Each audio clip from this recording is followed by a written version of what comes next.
বন্ধুসকল নমস্কাৰ। মই আৰু এজন খেতিয়কক পৰিচয় কৰি দিব বিচাৰিছোঁ। এওঁৰ নাম তেওঁ নিজে কওক। মোৰ নাম অজিত দাস। অজিত দাস। আৰু এওঁ অজিত দাস আৰু লগতে এওঁ এজন আদৰ্শ খেতিয়ক। ক'ত? মজলী ৰাণী চাপৰি এগ্ৰিকালচাৰ লেণ্ডত, মহাবাহু ব্ৰহ্মপুত্ৰৰ মাজত যিখন চাপৰি আছে, আৰু এওঁলোকে তিনি ভাই লগ হৈ পেলাই খেতি কৰে। আৰু ইমান ধুনীয়াকৈ মিলা প্ৰীতিৰে তিনি ভাই খেতি কৰি পেলাই জীৱন ধাৰণ কৰি আছে। এওঁলোক আচলতে মোৰ হিচাপত এওঁলোক আদৰ্শ। কাৰণ কিয়, আজিৰ দিনত ভাই ককাই এনেকুৱা মিল মই দেখা নাই।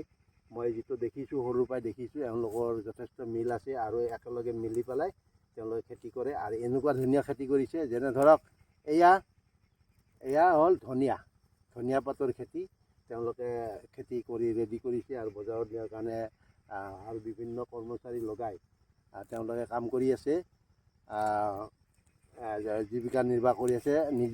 নিজেতো পোহপাল গৈ আছে, তাৰোপৰি অন্যকো কৰ্মসংস্থাপন দিবলৈ সক্ষম হৈছে। গতিকে এওঁলোকক মই মোৰ ফালৰ পৰাই ধন্যবাদ জ্ঞাপন কৰিছোঁ।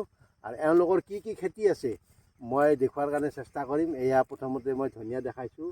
আৰু এওঁলোক এনেকুৱা ধৰণে ক'লে বুলিও ভুল নহয়, সদাগৰ বুলি যে কয় নহয়, ধনিয়াৰ সদাগৰ, পদিনাৰ সদাগৰ, মাৰ্চেণ্ট, ইংৰাজীত মাৰ্চেণ্ট বুলি কয়, পদিনা বা বিভিন্ন খেতিৰ।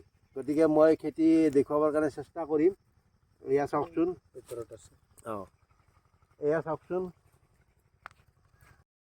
এজন কৰ্মচাৰী অজিত দাসৰ আৰু তিনি ভাই ককাইৰ এয়া খেতিৰ কামত ব্যস্ত আছে।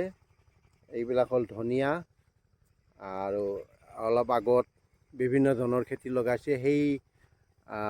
এইটো চাওকচোন, এইটো বেঙেনা, বিভিন্ন জাতৰ বেঙেনা।